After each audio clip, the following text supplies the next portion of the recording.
So evictions are an aspect of poverty that is not talked about as much as some others.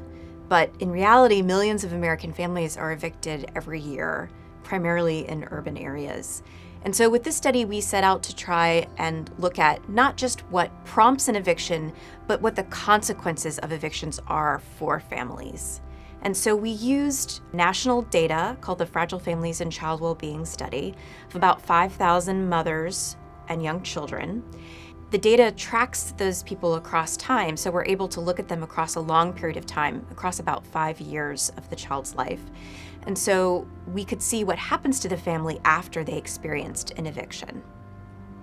And what we found is that families who were evicted experienced a whole host of negative consequences that spanned the gamut from physical health to mental health to material hardship, which is a type of extreme poverty. Immediately after, or in the year following an eviction, mothers were more likely to report being depressed. They were more likely to report that their child was in poor health, and they had higher rates of material hardship and parenting stress.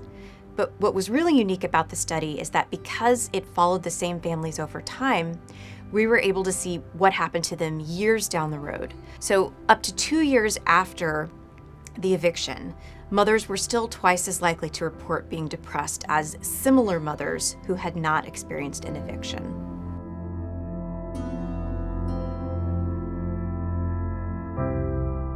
So we hope to bring awareness to this issue of how prevalent it actually is, to bring it out of the shadows. And we're hoping to raise awareness for the idea that families who are experiencing an eviction need legal help. So unlike in a criminal case, families are not able to access a lawyer who can help pro bono in the same way. So if we had policies where families who were going through the stages of an eviction could have legal help, it could really help prevent these families from being evicted in the first place. And that's important because of all of these negative consequences that we see, not just for the parents, but also for the children in the family.